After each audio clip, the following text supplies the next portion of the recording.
जोहार साथियों, आप सभी भली भांति अवगत हैं कि पिछले कुछ दिनों पूर्व मुझे जान से मारने की धमकी दी गई थी, मां बहन की गालियां दी गई थी और कोई गोली मारेगा इसको 1 करोड़ रुपया इनाम तक की घोषणा किसी असामाजिक तत्व द्वारा की गई थी।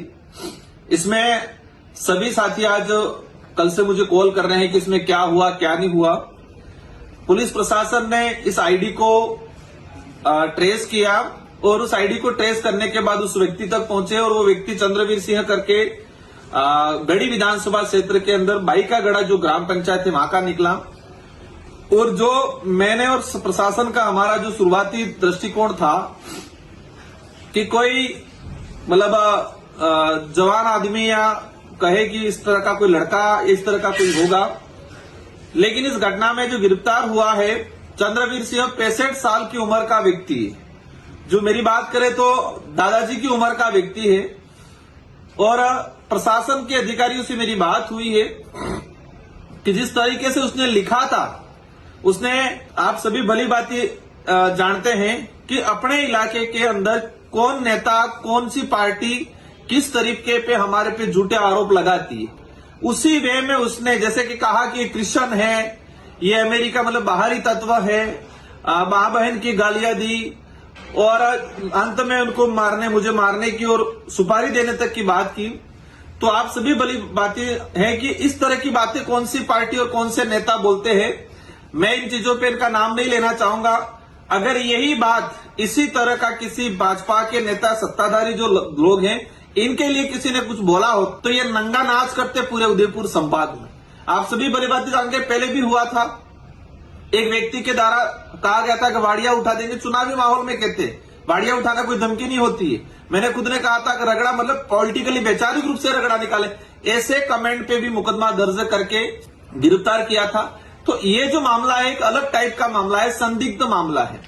और मुझे जहां तक आभास मतलब मुझे जो असमंजस की स्थिति है कि 65 साल की उम्र का व्यक्ति फेसबुक पे इस तरह से लिखना और डिलीट करना और कहा जा रहा है कि मैं दारू के नशे में दूध था।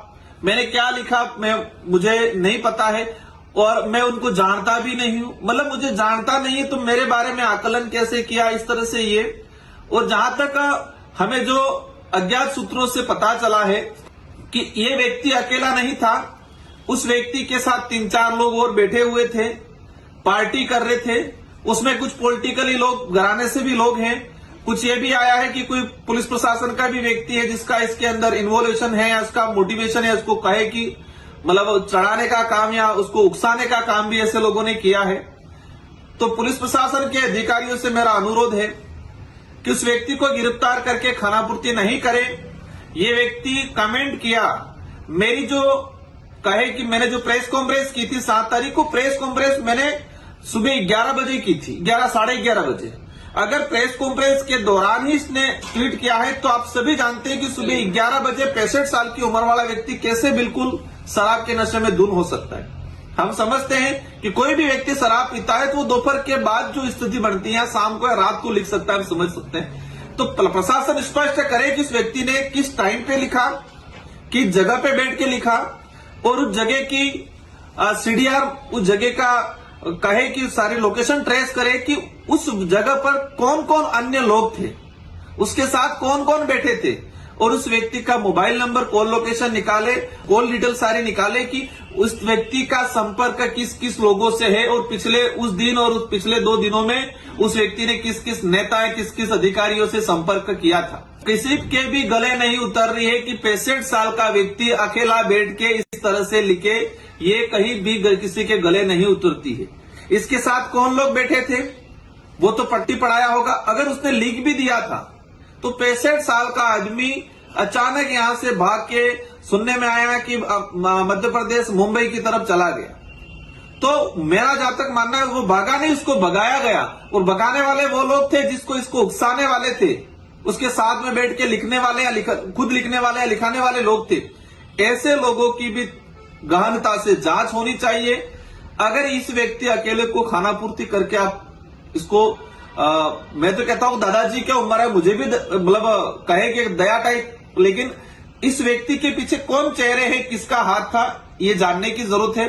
गहनता से जांच होनी चाहिए। मैं मीडिया के साथियों के माध्यम से शासन प्रशासन से अनुरोध करना चाहूंगा कि ये हरकतें फिर कोई कर सकता है, और हरकतें ही नहीं, कभी कोई हादसा भी कर सकता है। तो इसके पीछे कौन लोग थे, इनके सबकी सीडीआर, उस व्यक्ति की सीडीआर मंगाई जाए, उसका कॉल लोकेशन उस समय कहां था, और पुलिस पर अधिकारी किस टाइम पे लिखा, किस जगह पे बैठ के लिखा, और उसकी कॉल लोकेशन, कॉल डिटेल सार्वजनिक करे, और एज ए परिवादी के रूप में मुझे भी अवगत कराए।